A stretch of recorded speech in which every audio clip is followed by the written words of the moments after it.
L'objectif global de la journée, c'est de permettre à un public de chercheurs, de doctorants, d'être très sensibilisés au concept de l'innovation au sens large. Donc l'objectif réellement, c'est d'apporter de l'information, de connaître l'environnement économique de l'innovation.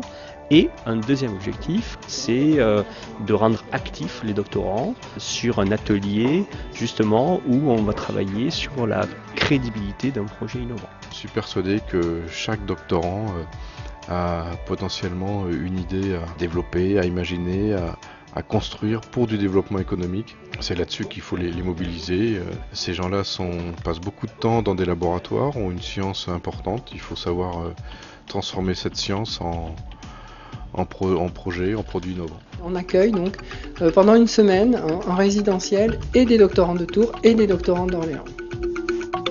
Dans le cadre des doctorales, les étudiants ont dû défendre un projet innovant en équipe. On essaye de développer leur esprit d'entreprendre qui de toute façon leur servira aussi bien dans un travail de salarié, dans une entreprise ou un laboratoire privé que dans un laboratoire public. Les doctorants sont plutôt habitués à décortiquer un sujet, donc leur activité de chercheur ne les conduit pas de façon évidente vers l'innovation.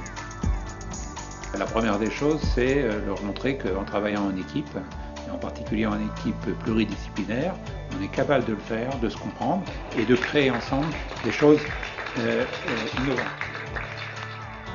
Le master spécialisé création d'entreprises innovantes et socialement responsables, porté par l'école d'ingénieurs Polytech Orléans et labellisé par la conférence des grandes écoles, s'adresse à des étudiants de niveau Master 2, des ingénieurs, des designers, des diplômés d'école de commerce, des doctorants.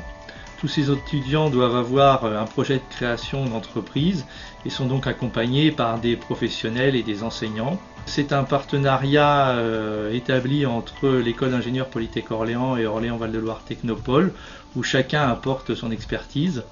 Cette formation est très attractive auprès des jeunes car il en existe finalement assez peu en France. On sait très bien qu'une création d'entreprise bien accompagnée par ce profil-là peut mener à des entreprises à forte valeur ajoutée, de par justement l'actif de départ. Voilà, cette chef d'entreprise, c'est quand même une très très belle aventure que je conseille à tous ceux qui sont dans la salle.